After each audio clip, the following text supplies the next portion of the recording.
ആദ്യം ഹാജരാക്കിയപ്പോഴുണ്ടായ പതർച്ചയോ ഭയമോ ഉണ്ടായിരുന്നില്ല 3 പേർക്കും. പോലീസിനെതിരെ എന്തെങ്കിലും പരാതിയുണ്ടോ എന്ന ചോദ്യത്തിന് അച്ഛനും ഭാര്യയ്ക്കും മകൾക്കും ഇല്ല എന്നായിരുന്നു മറുപടി. ഒടിഞ്ഞു മടങ്ങിയ ഡ്രസ്സുകൾക്ക് പകരം തേച്ചു മിനുക്കിയ പുതിയ ഷർട്ടിൽ പത്മകുമാർ കുറച്ച് ആത്മവിശ്വാസത്തിലാണെന്ന് തോന്നി. ക്യാമറ കണ്ടപ്പോൾ മാത്രം ബോസിയും മകളും ഷാൾ തലയിലിട്ടു. തെളിവെടുപ്പുകൾക്കായുള്ള യാത്രയും ചോദ്യം ചെയ്യലും കൃത്യം വരച്ച് ആസൂത്രണം ചെയ്ത അനുപമയെ പനി പിടിപ്പിച്ചിരുന്നു. കോടതിയിൽ മാസ്ക് ഉപയോഗിച്ച് പലപ്പോഴും മൂക്ക് തുടയ്ക്കുന്നുണ്ടായിരുന്നു. മുൻപ് കോടതിയിലേക്കെത്തുമ്പോൾ അനുപമയെയും ബോസിനെയും അനിതകുമാരിയെയും കാണാനായി കോടതി പരിസരത്തും കോടതിക്കുള്ളിലും തിങ്ങി നിറഞ്ഞ് ആളുകളായിരുന്നെങ്കിൽ ഇന്ന് തിരക്ക് നന്നേ കുറവായിരുന്നു. അറസ്റ്റിൻ്റെ ആദ്യ ദിനങ്ങളിൽ ബോസിനും കുടുംബത്തിനും വേണ്ടി ഹാജരാകാൻ അഭിഭാഷകർ പോലുമില്ലായിരുന്നു.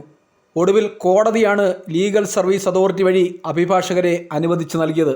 എന്നാൽ ഇന്ന് പത്മകുമാറിൻ്റെ ബാംഗ്ലൂർ സ്വദേശിയായ ബന്ധു പുതിയ അഭിഭാഷകരെ ഏർപ്പെടുത്തിയതോടെ രഞ്ജിത്ത് ശങ്കർ എന്ന വക്കീലിന് വേണ്ടി തിരുവനന്തപുരത്തു നിന്നും പ്രഭു വിജയകുമാർ പ്രതികൾക്ക് വേണ്ടി കോടതിയിൽ ഹാജരായി.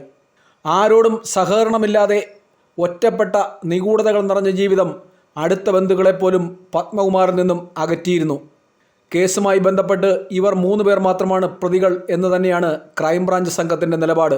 സഞ്ചരിക്കേണ്ട റൂട്ട് മാപ്പ് ഉൾപ്പെടെ വരച്ചു വച്ചിരുന്ന അനുപമയുടെ ഡയറിയിലെ കയ്യക്ഷരം തെളിയിക്കുന്ന പരിശോധനയും ബോസി അനിതകുമാരിയുടെ ഭീഷണിപ്പെടുത്തിയുള്ള ശബ്ദരേഖയുടെ പരിശോധനയും മാത്രമാണ് ഇനി അവശേഷിക്കുന്നത്.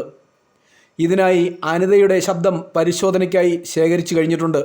എന്നാൽ കേസിൽ ഇപ്പോഴും പല അവ്യക്തതകളും നിലനിൽക്കുന്നു എന്ന് തന്നെയാണ് പൊതുജനങ്ങളുടെ സംശയം. അന്വേഷണ നടപടികളിലെ തെളിവെടുപ്പും ചോദ്യം ചെയ്യലും പൂർത്തിയാക്കിയതോടെ കുറ്റപത്രം തയ്യാറാക്കുന്ന ജോലി ക്രൈംബ്രാഞ്ച് സംഘം ആരംഭിച്ചു കഴിഞ്ഞു. പത്മകുമാറിൻ്റെയും അനുപമയുടെയും ഓൺലൈൻ ഇടപാടുകളും ബാങ്കിംഗ് ഇടപാടുകളും സംബന്ധിച്ച വ്യക്തത ഇനിയും കൈവരിക്കാനിരിക്കുകയാണ്. എത്രയും പെട്ടെന്ന് കുറ്റപത്രം നൽകുമെന്ന് തന്നെയാണ് അന്വേഷണത്തിന് നേതൃത്വം നൽകുന്ന ക്രൈംബ്രാഞ്ച് DYSP MM ജോസ് പറയുന്നത്.